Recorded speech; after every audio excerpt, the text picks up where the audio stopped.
It's time to get your champagne wishes and caviar dreams. Welcome inside the Hall of Fame. Now, can you dig that? Booyah! Welcome inside the Hall of Fame. I'm Booker T, 6-time world champ, 2-time Hall of Famer. Got my man Brad Gilmore here with me. As always, man, I'm feeling good. I'm feeling real good. I want to thank everybody for stepping inside the Hall of Fame. As always, forget your champagne wishes.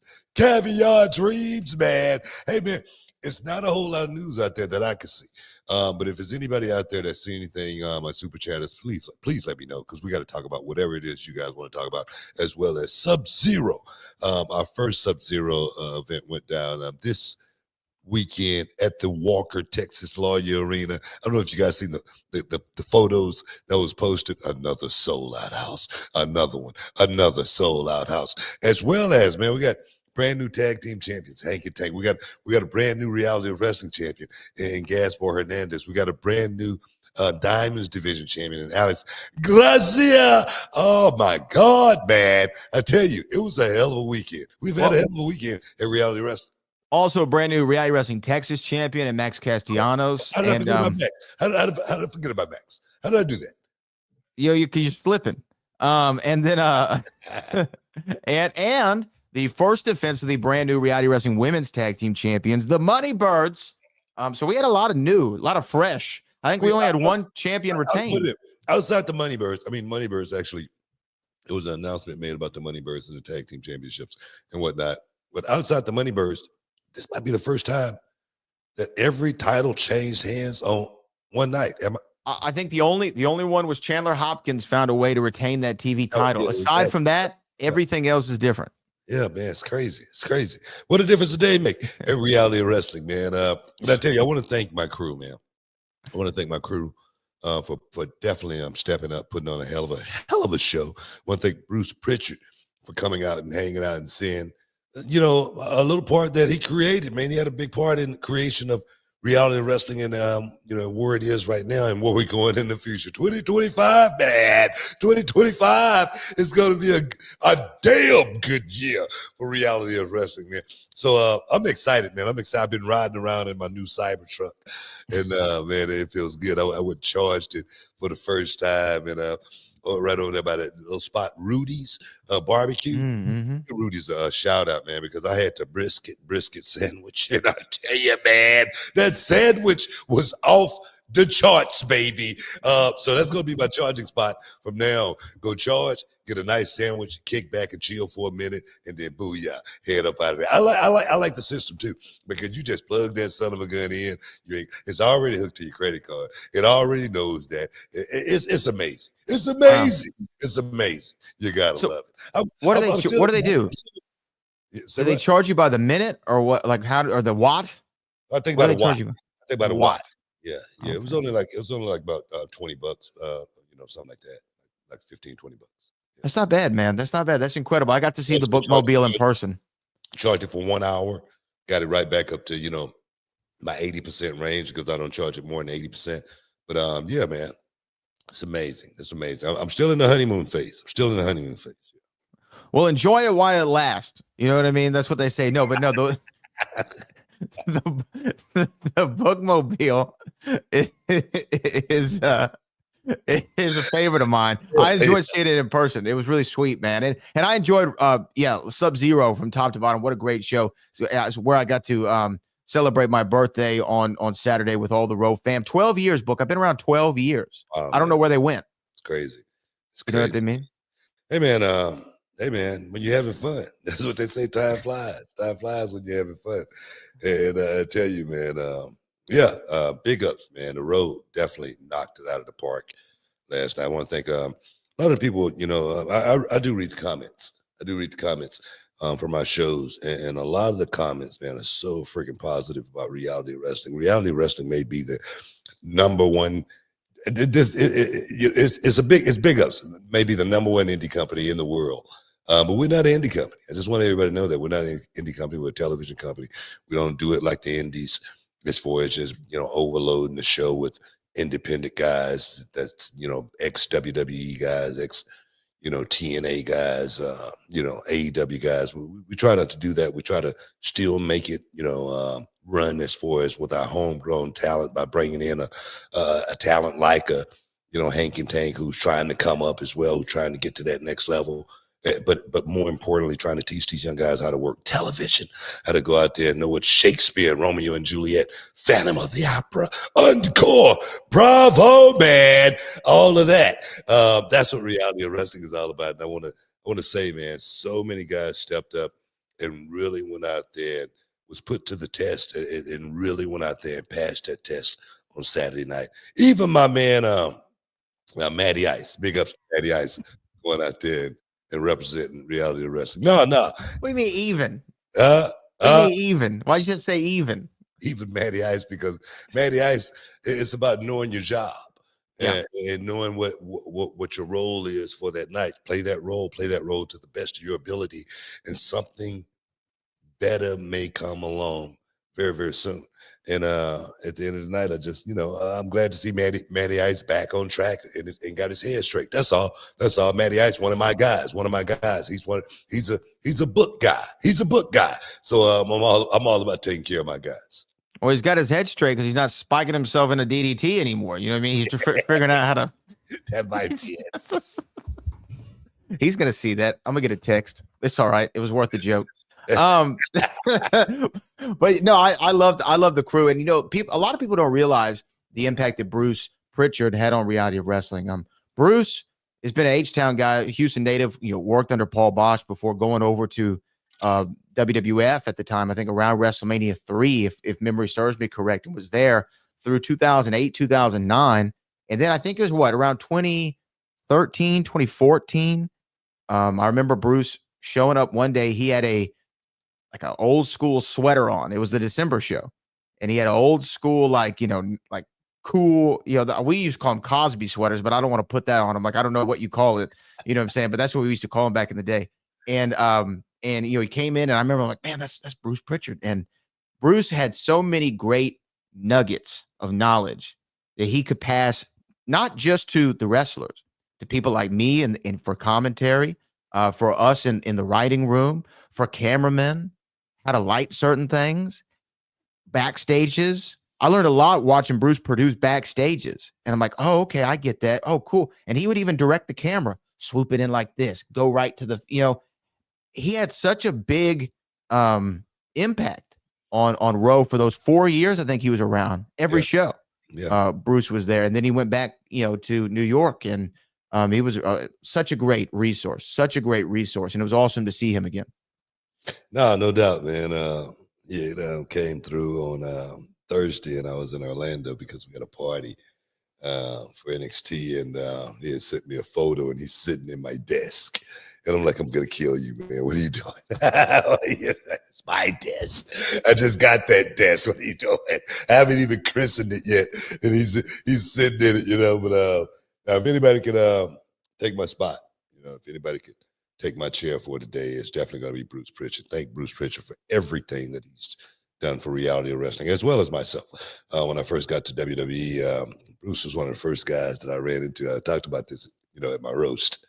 And Bruce was one of the first guys that I ran into. And, my mother always told me, when you really don't know somebody, you keep your eye on that MF, That's what my mother told me. So Bruce Prichard, first time I met him, I saw him at the airport. He said, "Hey, man, you Booker T?" I was like, "I'm Booker T, man." He's like, "Yeah, Bruce Prichard, whatnot." And I was sitting in coach, and he was like, let me get you an upgrade, man. Let me get you an upgrade. And I was like, "Give me an upgrade." He's like, "Yeah, man, I got some extra miles and whatnot." So he got me upgraded. First time I met him. And then I saw him at the airport again. I was sitting in coach again. "Hey, man, let me get you upgraded." I'm like, "Wait a minute, I don't know if I can trust this guy." But no, man, he just turned out to be one of the good ones, man. He just turned out to be a damn good friend over these years that I've known Bruce. And I say friend because you don't call a person your friend unless you've broken bread with them. And Bruce and I have broken bread many, many times. Bruce is a hell of a cook, if you don't know. I'm serious, man. When Bruce lived literally 5 minutes away from me, we would always go and hang out. And Bruce would cook up some of the, biggest spreads that you ever seen in your life. That egg would be going all day long. And it's something that he loves, you know what I mean? So, nah, man, good friend, damn good friend. I remember one time, this is a quick story. I know we got to go to break. I remember one time I came in. Normally, I'm always dressed when I get to the show. Like I'm already in my whole, gimmick, right? The suit and tie. One time I was late and I had to get dressed there. And when I came in, I just had like a button-up shirt, but I had like little, like some of those shirts had their little designs on them. And it was like little football and baseballs or something like that. Yeah. And Bruce, I had that on, and Bruce was sitting on your couch. And Bruce goes, and Bruce is wearing like a fisherman's shirt. And Bruce looks at me. He goes, "What are you wearing, Brad? I haven't worn shirts like that since I was a child." And I looked at Bruce. I said, "What are you wearing, Bruce? I haven't worn a shirt like that since I was a child." And we both shared a laugh. And I always think about that when I see Bruce, man. Oh, man, guys, stick around. You're in the Hall of Fame. We'll be back in a minute. Can you dig it, sucker? And this episode is sponsored by BlueChew. Guys, let's talk about it. Let's talk about sex. Hey, you remember when you was always ready to go? I'm talking about strapping the rocket on it, man. Going straight to the moon. I'm talking about getting it done. If you want that extra confidence, I got something for you. Listen up. BlueChew.com. BlueChew is a unique online service that delivers the same active ingredients as Viagra, Cialis, Levitra, but in a chewable tablet at the fraction of the cost. But the great thing, Book, is you can take it any time, day or night, so you can plan ahead or be ready whenever an opportunity arises. The process is simple. You sign up at BlueChew.com, consult with one of their licensed medical providers, and once you're approved, you'll receive your prescription within days. The best part, guys, it's all done online on the internet. So there's no doctor's visit, no awkward conversations, no waiting in line at a pharmacy or any of that. And the thing is, Book, Blue Chew's tablets, they're made right here in the USA and prepared and shipped direct to your door in a discreet package, so no one is the wiser. Let's just get it out there, guys. Blue Chew wants to help you have better sex. Discover your options at BlueChew.com. It's like this. Chew it and do it. And we've got a special deal for our listeners. Try Blue Chew absolutely free when you use promo code Booker at your checkout. Just pay $5 for shipping, man. That's BlueChew.com. Use promo code Booker to receive your first month absolutely free. Visit BlueChew.com for more details and important safety information. And, we want to thank Blue Chew for sponsoring the Hall of Fame podcast. Chew it and do it. Boom. Welcome back inside the Hall of Fame, man. Hey, before we move on, what do you think about Hank and Tank? What do you think about Hank and Tank? NXT stars Hank and Tank came in to Reality Wrestling this weekend to take on Fly Death, the 5-time tag team champions at Reality Wrestling, and upset them. Now, I call it a big upset because Fly Death, one thing about matches like that, you don't necessarily have to win the championship that night. You just don't have to lose them. So I would have expected them to do anything by any means necessary to still walk away and steal. But Hank and Tank pulled it off. What do you think about Hank and Tank walk? Hank and Tank. You know, it's great. I like them, you know, and I'm trying, they remind me of some team, and I can't figure out who it is, like a classic team from back in the day. And once I figure it out, and maybe somebody in the comments can tell me who I'm thinking of, but they just have this energy. And to me, that about being a pro wrestler or being in this industry is so important. And you can actually see a guy just from his entrance, or in this case, a team, just from their entrance. And after that entrance, you don't need to see much else. Do you know what I mean? To know if they got it or not. It's something about that curtain. You know, we talk about the airport test, but a lot of times it's the curtain test. When you come through the curtain, are you automatically connecting with them? And that energy is infectious. The bodacious belly boys, the stuff they do with their stomachs. I like them, man. They won me over in their first match, which was great. It was them and Will All Day versus the Command on the other side, which is Terrell Tempo, Big Q, and Big Luther. And that's over on the Reality Wrestling YouTube channel right now. But they won me over the first time. And then think about this. Not only did they become Reality Wrestling Tag Team Champions, this is their first tag team title ever, first championships ever. And these are guys who are products of the NXT Performance Center and the NXT system, right? Yeah. Whereas Warren and Zach, their products, obviously the Reality Wrestling system, but they've traveled all over the country performing in all different kinds of independent wrestling shows, you know, other television products, winning championships in other places. And I in a lot of ways, honestly, you could look at them like the veterans in the match as far as the tag team wrestling goes. And 5-time champions, and now they're 5-time losers. No, I mean, I got love for Warren and Zach. They won it 5 times, but now we have first-time winners, is what I meant to say for Hank and Tank. And it was a great match. No, man. Hank Walker started out, you know, I guess a year or so ago in NXT, and he started out. He was a former security guard, and I just was all over him. I couldn't stand nothing about Hank Walker. And then Tank came in, and Hank and Tank together. I was like, man, I don't know. Maybe it seemed like they got something here.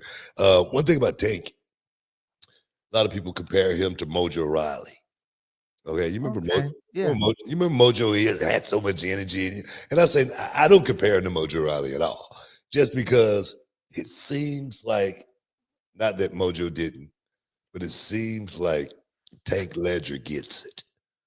It seems like he understands what this business is all about, as far as not just being energetic, but the X's and the O's. Just say, for instance, showing up at Reality of Wrestling for the first time and getting that crowd, those fans to actually buy in. I was like, wow, these guys, they're showing me something. That's why I want to bring them back again. And I tell you, after this weekend, I think Hank and Tank, I think these two guys are going to have very, very bright futures in WWE if they can just stay on that path. And that path, what I'm talking about is that path of just learning, trying to pick it up, trying to figure it out more than anything. And with Hank, I said, Hank, just make sure you lay it in, brother. That's all you need to do. The rest of everything else will handle itself. You know what I mean? And I tell you, they did a hell of a job. Yeah, I love their tag finish. I love, like I said, the character and the gimmick. And you're right. I don't see Tank and Mojo. I don't make that comparison at all. But to me, yeah, they're both energetic. But it's also, and this is not a slight to Mojo Rawley at all, but I'm saying that there's a difference between show muscle and go muscle, right? Yeah. There's a difference between just looking the part and being the part. There's a difference between having the energy and knowing how to utilize that energy in the proper fashion. Yeah. And I think that's what Tank does really well. Yeah, no, man. Hell of a job. I just want to give those guys props going forward. Some news out there that I did see, just to switch gears. Tessa Blanchard is back in TNA.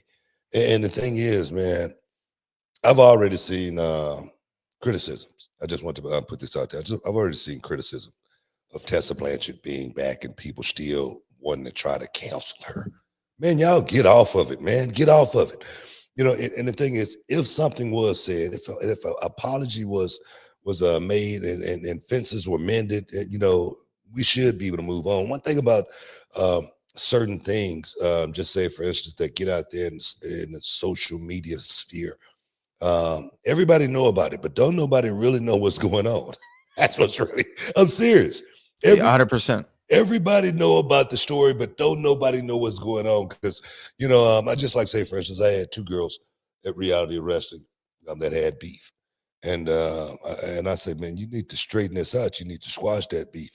On social media, perhaps social media had picked it up, but social media don't know that these 2 have mended that fence. They have been down the road working together. They have tagged together, and everything is all good. So my thing is, guys, get off of all of this hate and let Tessa Blanchard hopefully try to resurrect her career and go out there and redo this thing all over again. Try.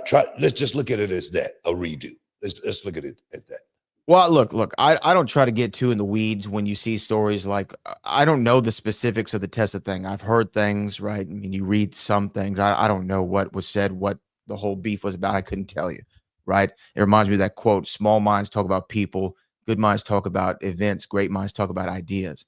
And to me, yeah, people are going to talk. People are going to say things that they regret. People are going to make mistakes. Look, he without sin, right, shall cast the first stone. And to me, if there's if apologies were done, mistakes were acknowledged, like we got to go from cancel culture to council culture. Yeah, hey, you don't do that, but guess what? Come on back in. How many times, Book, have you told somebody at the gym to get their stuff and get out? Right? I can in my 12 years, it may be up to the hundreds. I don't know if it's that many, but that's what I like to think. It might be to the hundreds. But let's say it's 100. Let's say it's 100. Guess how many out of those 100 got a second chance? All 100 of them. Yeah, every one of them. That's the way it works. Every one of them. I've never held a grudge until you cross that line. Of course, there is a line that you can't cross back over. But like you say, every time I've had a dispute, whatnot, with someone, and they were told to get the hell up out of here, they always came back. They always came back. They always got a second chance. And just because I believe in people making mistakes and getting another chance. And the reason I say that, because I was one who made a hell of a mistake in my life. And somebody gave me a second chance. And the reason I'm here right now is because of that second chance. So I cannot be the one who just, cast someone out and throw them away like trash, without giving them a second chance. Now, let me say this, though. TNA, because I like what TNA's doing. I like what they got going on over there. I know Joe Hendry, our guy Joe Hendry, he's lining up for that TNA World Championship. You're right, TNA Heavyweight Championship. Do not let Joe Hendry win this championship and then Tessa Blanchard beat him for it.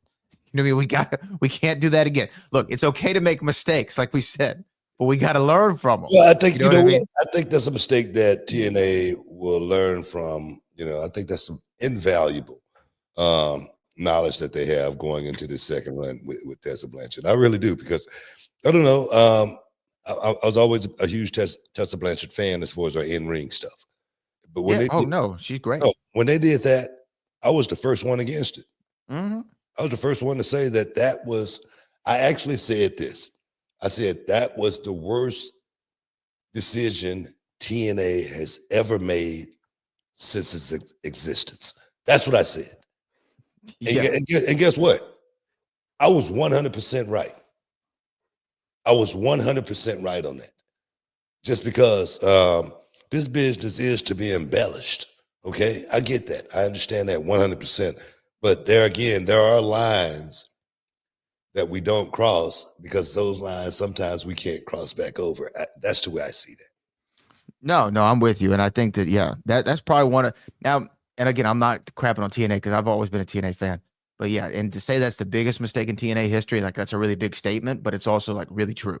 You know what I mean? That's not even a mistake for TNA. It just wasn't a good look, in my opinion, for the business. I can't remember what people were saying about me at that time. I don't know. I don't remember the comments. If people saying, Booker T, what is he talking about? He doesn't know anything. How you like this hoodie I got, man? We got to take a break here real quick. How you like this hoodie? Your Chew hoodie, your BlueChew hoodie? How you like it, huh?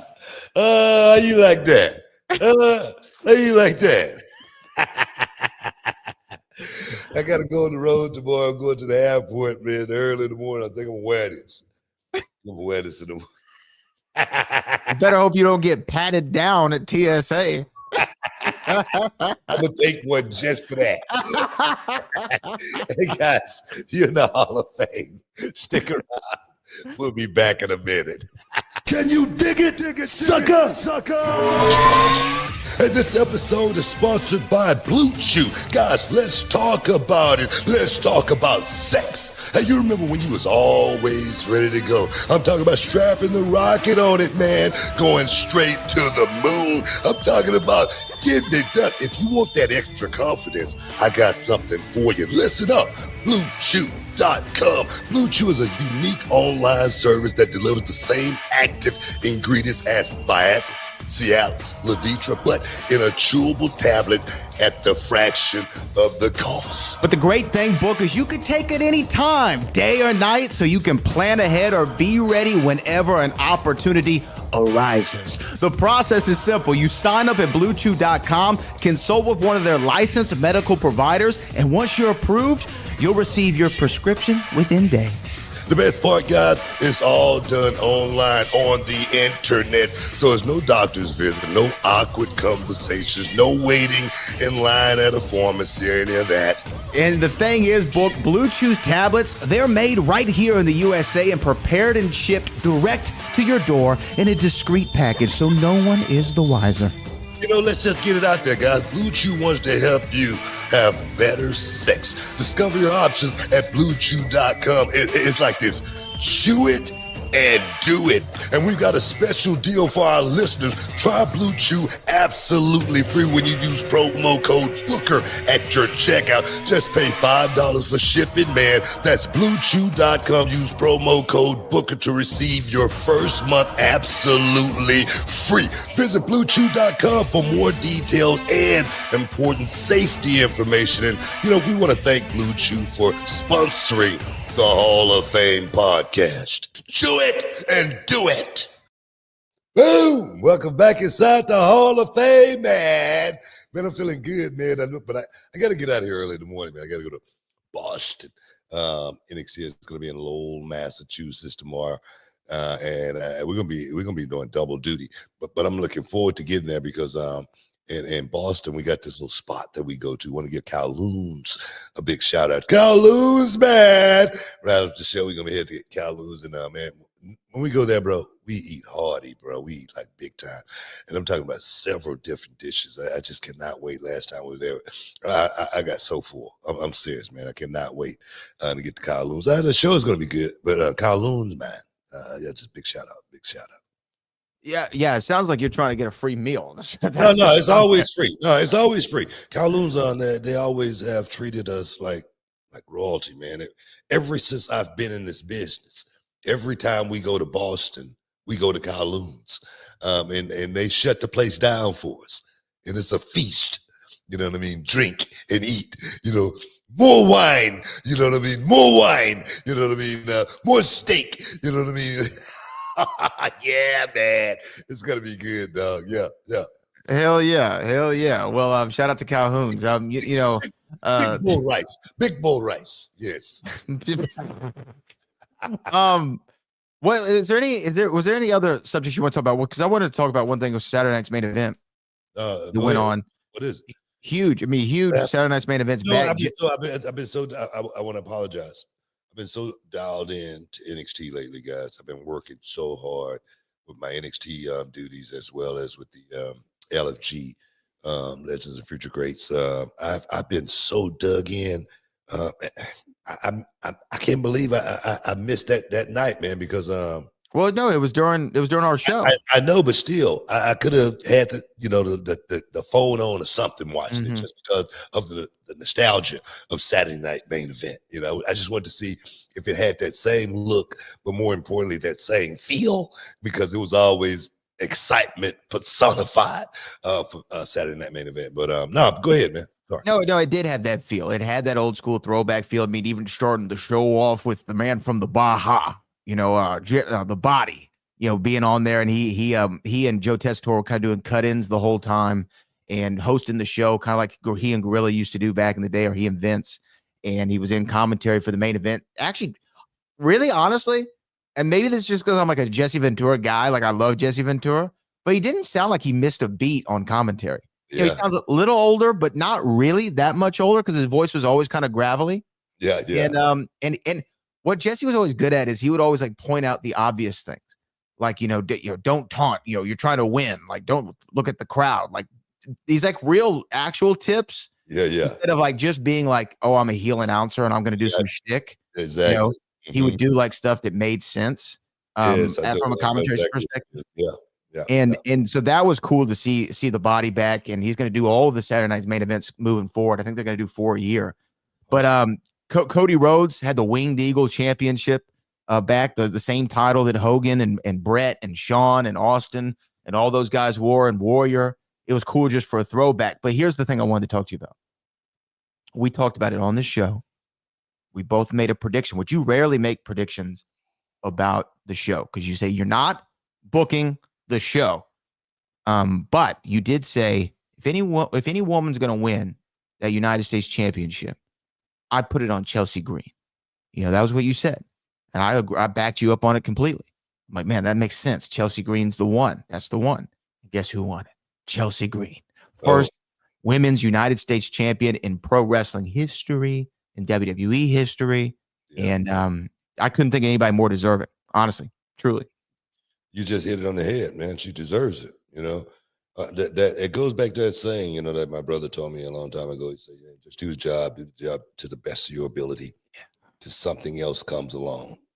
And that's what Chelsea's been doing. She's just been going out, doing the job every single night to the best of her ability, win or lose. It hadn't been about that. It's been about her going out and performing at the highest level she possibly could every single night. And if everybody adopt that same sentiment, man, I'm gonna tell you, they will put themselves in a better place. They will put themselves in a better position to win, more importantly than anything, because that's what this business is about. Everybody can't be on top at the same time. But if you're doing your job, you're putting yourself in position to perhaps one day be on top. That's the only thing you can really ask for. And for Chelsea, I don't know this because I've never asked her. And you know what? We need to get Chelsea on the show because I'd love to pick her brain about her thought process when it comes to this business, because I guess she I don't know if she'd always been that way, but since this return, this is what I think happens. Sometimes, and we've even seen it at reality wrestling, you lay out an idea for a guy or a girl, say, hey, this is what we want you to do. And sometimes they'll be like, well, why are we doing that? Why are we going that way? Or why are we going this way? I think this is what happens with Chelsea. It's like, hey, Chelsea, we want to work an angle where you're going to, work a dumpster match, right? And instead of going, well, why are we doing that? Chelsea thinks of, okay, how can I get some good stuff out of this? How can I get myself and the other person over at the same time? And it's literally like, here's what we want. Figure out how to make the best of it.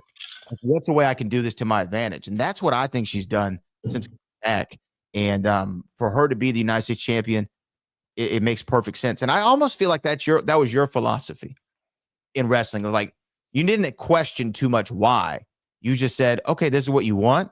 Okay, how can I make this work?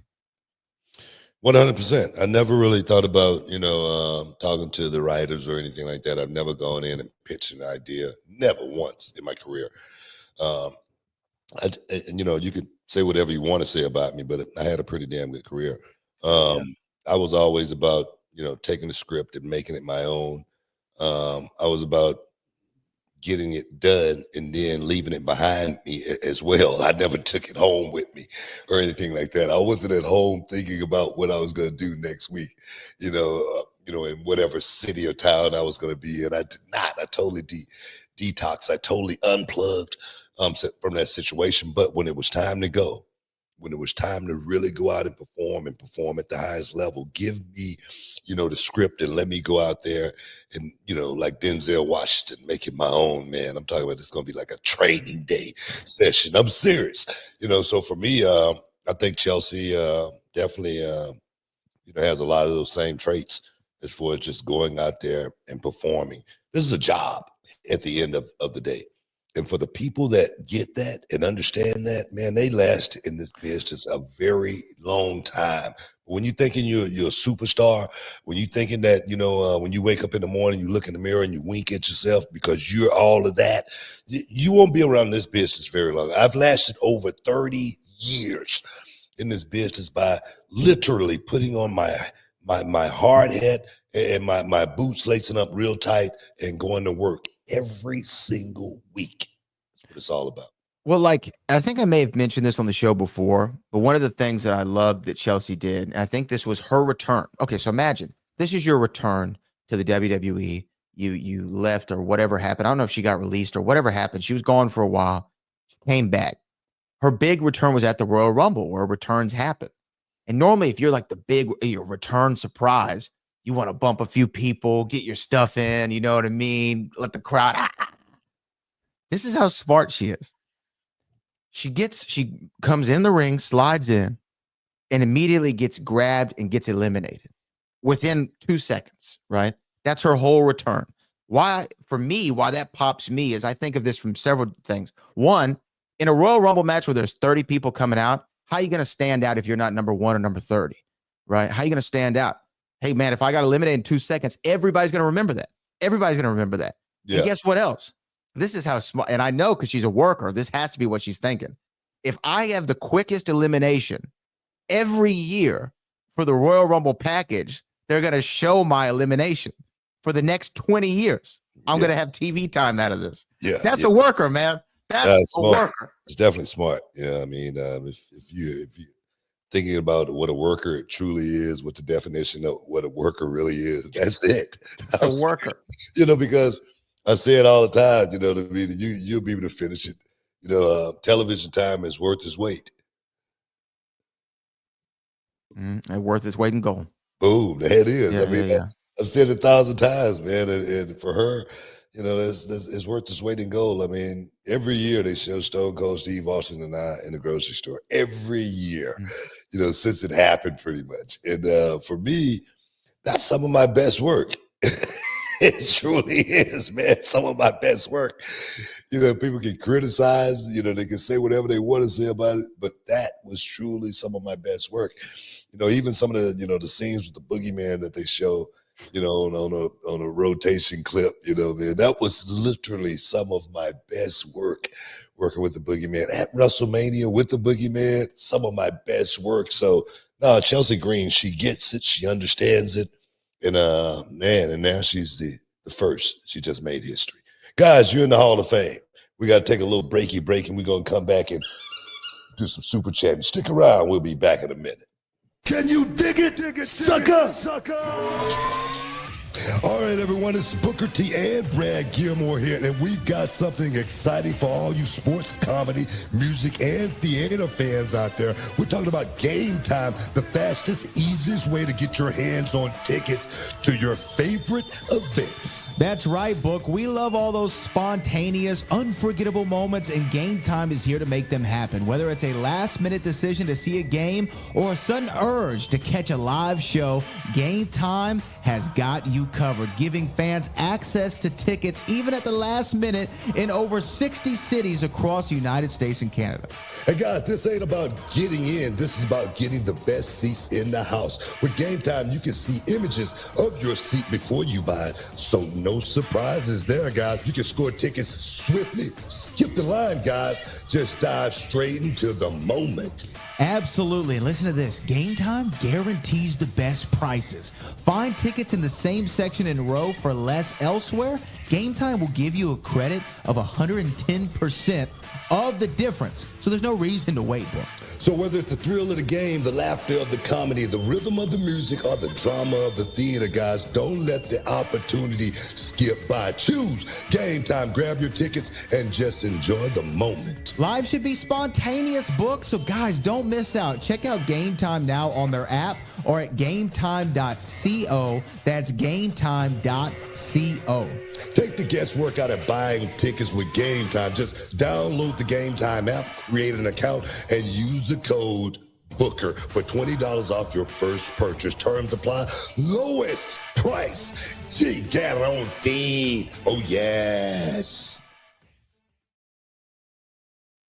Booyah, baby. Welcome back inside the Hall of Fame, man. This is our last segment. We got to get up out of here, man. Football has been screwing everything up. But we're going to be on a regular rotation real soon, as well as the LFG thing. Been doing a monkey wrenching things as well. But we're going to be back full time real soon. But let's get deep into the super chatters. If look like you got something. One thing, because you mentioned football. How about them Texans, AFC champs, Oh, man? Come on baby. now. They did Come it, on man. now. I'm going to the game next week. If you find the sins and wrong, that is right for you. That's right. Yeah, man. You're going to the game. Yeah, man. I got invited. I'm going. Yeah. Oh, that reminds me. I got to talk to you about something after the show. Big money. Is it more money? More money? More money? Hey, mo money, mo. Always talking about money, man. I'm not hitting your phone if there's nothing to talk about. I'm available when I'm available. I feel that. I feel you. But let's get into these super chats here. If you have a super chat you want to get in before the end of the show, make sure you send it on over. This is Jake from the Windy City. Hey, Book, I've always wondered, when you first started the promotion, how did you come up with the name Reality of Wrestling? It's such a cool name. Yeah, I'd love to hear this story too. Because we had a name in the beginning that sucked. The PWA. We wanted to be like everybody else in the beginning. Have a WA, a W something, and the Pro Wrestling Alliance is what we came up with. And then there was another group out there that was called the Pro Wrestling Alliance as well. And I was like, man, it's just not going to work. And for me, I said, one day I told Charmel, I said, we got to change the name. And everything that we had was branded PWA. Everything had the logo on it, PWA. I said, we got to get rid of everything. Charmel wanted to kill me. But I said, we got to come up with a cool name. And I did. Me personally, I came up with the name. And I said, Reality of Wrestling. Reality of Wrestling. And the reason I said Reality of Wrestling was when you see it on the program, you wouldn't know if it was a reality show or a wrestling show. But you had to check it out. So I thought, bam, there it is, Reality of Wrestling. It's been pretty good. Yeah, and then I will say, not to blow smoke, but like one of the smarter decisions was, because at first it was Reality of Wrestling, but you still had the letters ROW that we would always say, and there was even chants at the time, ROW. People would say it. We just all say the ROW this, the ROW that. And then one day I remember sitting in your office with Kevin, and you were like, no more ROW. It's the ROW or it's Reality of Wrestling. It's one of the two, but no ROW stuff. And at first I'm like, well, everything's always three letters. But then you're like, you know what? It's just now when I hear ROW, somebody say it, like I kind of like tense up a little bit. Yeah. Like, ugh. It doesn't sound that good, right? Sounds weird. ROW. No. ROW. The ROW. Yeah. And what's so crazy is like, I don't think so many people think about it because it's been so long since we've ever said ROW, but like even when people are casually talking about it, they're like, oh no, I'm going to go to Row this Saturday, or I'm going to train at Row. Yeah. I'm going to go do this. And it's one of those. You know what? It was one of my better decisions. Even my dog name is Rover. ROWVER, right? Yeah. So no, that's how I came up with it. Yeah, man. I wanted to ask you real quick before we get to the next super chat. What did you feel about JR putting you over about your commentary? Jim Ross, one of the best of all time on his show, Grilling JR, was talking about how fun you are to listen to and how great of a job you're doing on NXT. I wanted to know what you thought of that. I appreciate it. I appreciate JR putting me over. JR looks at things from a different perspective than most. He sees it like insight. He's looking at it from insight perspective.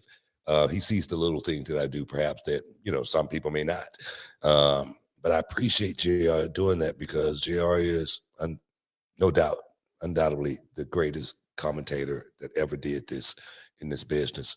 And for him, that's an endorsement. That's a huge endorsement coming from JR, so I appreciate it. JR was the guy that got me to tell my story, as far as me going to prison. JR was the guy that signed me when I came to WWE. So I appreciate everything that JR has done for me and all the kind words that he's had to say about me. And JR actually he got you pretty good at your roast too. I got to say, JR had one of the better roast videos that he sent in. Our next one here comes from Adam Kahn. Hey, Book and Brad, just a question. $50, by the way. Shout out to you, Adam. Hey, Book and Brad, just a question. Who are your favorite wrestlers at the moment? Man, like I said, I'm dialing in NXT, man. And of course, Roxanne Perez is high on my list just because she is so damn good. She really is. Trick Williams. I can't say enough about this kid. I see me every time I see him, go out and do his thing in the ring. I see myself. Obafemi is another guy that I'm really, really high on. And I'm really, really glad seeing like Ridge Holland, get a breakout moment and, finally, finally get some shine put on him. Totally revamping his whole career, so yeah, I could say so many more, but I'm so dialed in to what they're doing down in NXT. As well as one more name that I got to put on that list. She's going to be one of the true greats of this business once you guys get a chance to really, really see her up close and personal. That's Promise Braxton. She is so damn good. Give Promise Braxton some props. Yeah, Promise Braxton, I've actually really talked about for so long as one of my favorites to watch. And I'm also like a Raw person, so there's a few at Reality Wrestling. I think Zilla Fatu is doing a great job. Gaspar Hernandez, Edge Stone, Will All Day, and the list goes on from people from Reality of Wrestling that I really love to watch. Ryan Davidson, of course, is the Abe Lincoln on the Mount Rushmore of Reality of Wrestling. The guy's just so great. When you talk about NXT, so many names there too, but you can go down the list. I mean, I have my personal favorites: Lola Vice, Jada Parker, Izzy Dame. I'm a fan of Sol Ruka. There's a few. Jasmine Nix is great. There's a plethora. There's a few down there that I'm really high on. And then on the main roster, it's really easy to say Cody and guys like that, and obviously they're great. To me, Kevin Owens is so good, man, at everything he does. There's never a Kevin Owens or a Sami Zayn segment that I watch and go, those guys missed the mark. They always figure out how to make it entertaining for me, even if I'm not bought into the story. They still make it entertaining for me, and I'm hooked by the end of the match in the 3 count. So those are two that just came to my mind. This is from Hefe Pilot. What's up, King Booker? And the Boats on the Hall of Fame podcast the Hall of Fame podcast is the best podcast. I can't wait until we meet. I'm still figuring out where to stay out in Houston. Well, it's a big city. It's a big city. You know what I mean? You ain't driving, man. I'm serious, man. Driving the Cybertruck from one side to the other side, I got to charge it. I'm just playing. But no, man. No, man. Seriously, man. It's huge here in the city, man. But now find your spot, man. But make sure you close enough to get to Reality Wrestling on a monthly. So that's your only concern. Right. Hit me up, Hefe, and I can't tell you where to stay, but I can tell you where not to stay. You know what I mean? I can do that. We all know those areas. Although Houston's weird, because Houston, you could go take an area like the Heights. You could go one street, it's like multi-million-dollar mansions, and then the next street looks like it should be condemned. You're in deep ghetto. And then the street behind it is like townhomes. And then the street behind that, like our house is built in the 30s. And then it's just like, that's how Houston is. Like, it's so weird. Yeah, definitely. So it's really not a bad area. Eddie Kane Main, who wins, Clarissa Shields or Remy Ma? Now, come on, Eddie. You don't need to talk about people's mess right now. That's messy right now. Well, I mean, Clarissa Shields gonna beat the hell out of somebody. Look here, Clarissa Shields. She's a little whack. You know what I mean? So I'm gonna tell you right now, you do not. I mean, she talk about fighting. Everybody out there right now. Seriously, don't matter who it is, man, woman, child. She is looking for a fight, and she's bad. She's bad. Look, man. Look, Remy's not a trained fighter, but Remy's a gangster, man. She's an OG in the game. I love Remy Ma. Clarissa Shields will beat the brakes off Remy Ma. Here's the thing. Looking at about 30 seconds. That's all it would take. Okay. I'm serious. We got more to go through, but Eddie K, man, don't talk about people's mess, man. You're putting their private lives out there, papoose and all that stuff. John JID 999 says, are there certain types of college athletes that perform better in wrestling? Obviously gymnasts, but what other types of athletes usually pick it up? A lot of football players, right? I mean, come into wrestling. Doesn't mean they necessarily pick it up, but they have the athleticism in order to do it. Right now, it's been gymnasts and wrestlers. Yeah. Those are the guys that's been picking it up the quickest, the fastest, I mean, you look at the Tiffany Strattons, the Kalani Jordans who pick it up just like that so easily. You look at someone like Easy Dane, who's a volleyball player, I don't know. It's just something about the NIL guys seem to be picking it up really, really quickly. And maybe it's because, I've been used to being coached forever. They're used to being in that environment. They're used to being under that umbrella. I'm not sure what it is, but the NIL guys are definitely picking it up like that. Like that, man. Back at it. We have a couple more real quick. M Music says, I need one of those BlueChew hoodies. Well, man. Chew it and do it, brother. Chew it and do it. Alex Cosentino says, was there ever a move you refused to take? Well, you should have refused that awesome bomb. I should have refused that, but the only move that you're never going to see Booker T taking, especially after he turned 28. Before 28, you might see it, but after I turned 28, you would never see me do a backdrop. Never took a backdrop. I hated taking backdrops. Some guys could do it so flawless. Eddie Guerrero was the best at taking backdrops. It would go so freaking high. I could give them very, very well. I'm serious. I can land you so flat giving you a backdrop. But for me, it was the guy that was giving it sometime could not land me properly. And I think that's the reason why I didn't like taking backdrops. Would you hit like butt first sometimes or what? Yeah, exactly. Yeah. And but for me, I knew how to give a guy a perfect backdrop every single time. And I teach it, I train it at Reality of Wrestling. If you want to know how I do it, go to realityofwrestling.com, sign up, do it now. I do it for you. Alex comes back. How hard is it to watch a match as a fan and try to disconnect from a worker's perspective? Did that take time once you retired? No, it didn't. I've always been able to, tap into the moment. For me, it's as real as I make it, no matter whether I'm in the ring or whether I'm at the commentary booth. I was always able to disconnect from one and try to be the other. And for me, I don't know, maybe it's because I was that young guy in the ring once upon a time watching commentators not do me, proper, not give me my just due when I was out there performing. And it made me so freaking mad. It pissed me off to the utmost. So I think about that. I think when I'm playing both roles. Yeah, I mean, for me, I still get lost in it. Even at Reality Wrestling, I'll get lost in a match. This one comes from Alex. This is our last one of the day. Book, I've asked multiple people this. In your primes, who's winning a shoot fight? Steiner Brothers or Harlem Heat? All love to the king. Oh, come on, man. I'll tell you right now, man. I beat the hell out of 100% out of the WCW locker room. Okay, it's that simple.